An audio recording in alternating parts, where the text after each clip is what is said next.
Hey,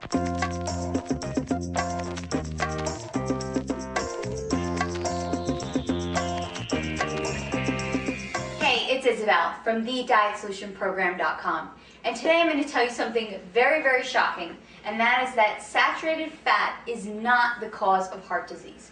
I know, you think I'm crazy because your doctor told you to stay away from anything with saturated fat, but I'm here to give you some facts that will show you how it's not the saturated fat that's causing all this heart disease, but it is the packaged, processed, sugar, refined foods that everyone is eating that is really causing an increased percentage in heart disease in our country today. So the simple fact is that before 1920, the incidence of heart disease was very, very low.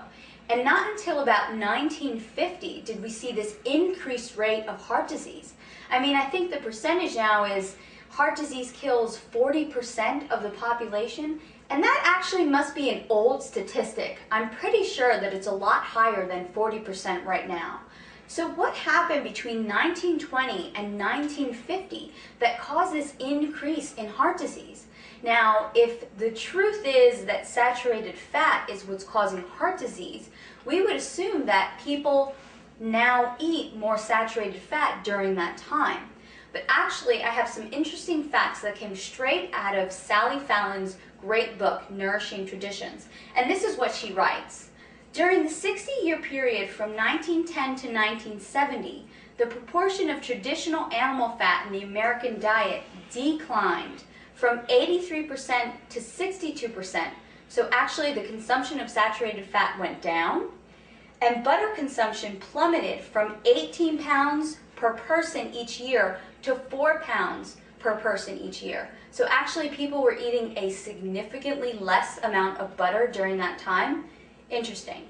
During the past 80 years, the consumption of dietary cholesterol intake has increased by only 1%. So if this is true, and actually people are eating less saturated fat, they're eating less butter, and they're not eating very much more cholesterol, how could that be the cause of this increased heart disease? Well, Sally Fallon also writes this. During the same period, the average intake of dietary vegetable oils in the form of margarine, shortening, and refined oils increased by 400%. This is significant.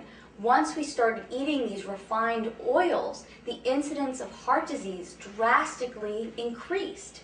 She also says the consumption of sugar and processed foods increased by 60%.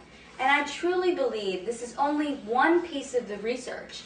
People are eating way too many processed fake foods, tons of processed carbohydrates, tons of sugar, and even in my own practice, when I decrease these foods, people become much, much healthier. So taking these facts into account, it is not the saturated fat. It's not the healthy, organic, raw butter that you can cook with that's causing heart disease. It's not the unrefined organic coconut oil. It's not the natural grass-fed beef. These things are okay. And it's not the egg yolk that's giving you high cholesterol.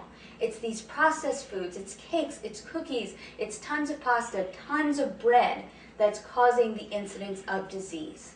To find out more information on how to take back your health and put together your own healthy meal plans, visit my website, thedietsolutionprogram.com today.